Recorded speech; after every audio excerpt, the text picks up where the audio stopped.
नमस्कार दोस्तों, आप सभी को हरतालिका तीज की बहुत बहुत शुभकामनाएं। फ्रेंड्स, आज की वीडियो में मैं आपको हरतालिका तीज की व्रत कथा सुनाऊंगी। तो चलिए शुरू करते हैं। सबसे पहले ध्यान रहे, हरतालिका तीज की व्रत कथा सुनने के लिए हमें भीगे हुए काले चने या फिर चावल के दाने हाथ में लेकर कथा सुन सकते हैं।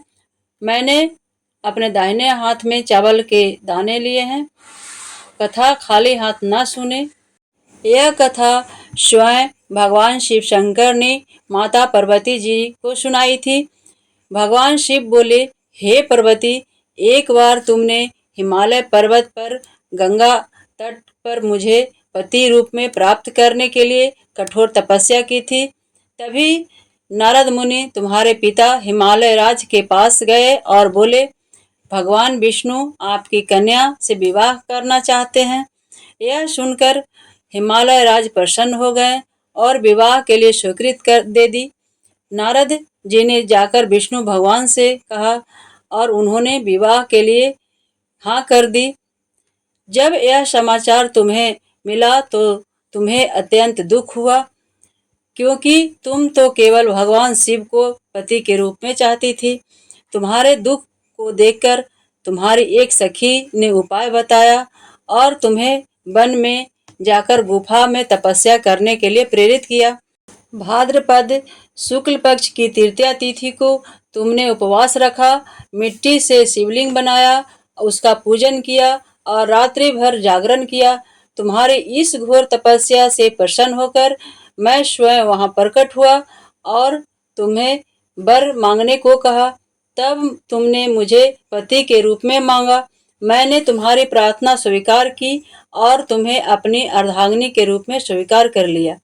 अगले दिन जब तुम पूजन सामग्री विसर्जित करने जा रही थी, तभी तुम्हारे पिता हिमालय राज वहां पहुंचे।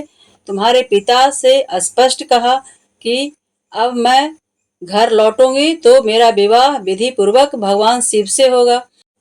पिता ने वचन दिया और बाद में हमारे विवाह को शास्त्र विधि से संपन्न किया। इसी कारण इस व्रत को का नाम हरतालिका तीज पड़ा, क्योंकि तुम्हारी सखी तुम्हें हर लेकर गई थी या छुपा कर लेकर गई थी। भगवान शिव ने कहा, जो भी स्त्री श्रद्धा और विश्वास के साथ यह व्रत करेगी उसे अचल सुहाग और अखंड सौभाग्य का आशीर्वाद मिलेगा। अब गणेश जी की कथा सुनते हैं। एक बार एक बुढ़िया रोज मिट्टी से गणेश जी की मूर्ति बनाकर उसकी पूजा करती थी, लेकिन रोज मूर्ति गल जाती थी।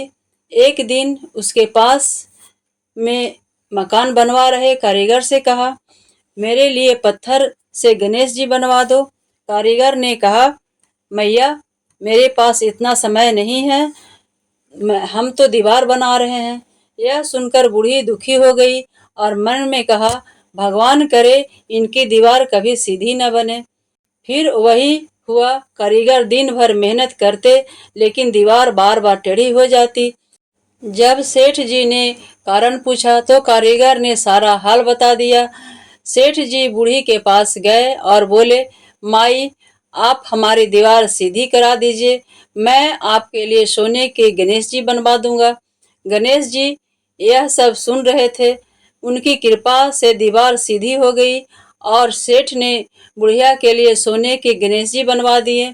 हे गणेश महाराज, जैसे आप सेठ जी का दीवार सीधी की और बूढ़ी की मनोकामना पूरी की, वैसे हम सभी का मनोकामना पूरा कीजिए।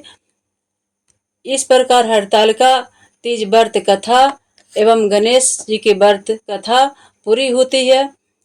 अब जो चावल और चने हमने हाथ में लिए थे, उन्हें भगवान शिव, माता पार्वती और गणेश जी के चरणों में अर्पित करें तथा कुछ दाने जल के लोटे में डाल दें। अगले दिन व्रत की सामग्री और विधिवत विसर्जन करना चाहिए। यह वीडियो आपको अच्छी लगी है तो लाइक कीजिएगा। हिंदू धर्म के सभी व्रत त्योहार को संपूर्ण जानकारी पाने के लिए मेरे चैनल रानी क्रिएटर को सब्सक्राइब करना ना भूलें। माँ पार्वती और भोलेनाथ की कृपा आप सभी पर बनी रहे। ओम नमः शिवाय। राधे राधे।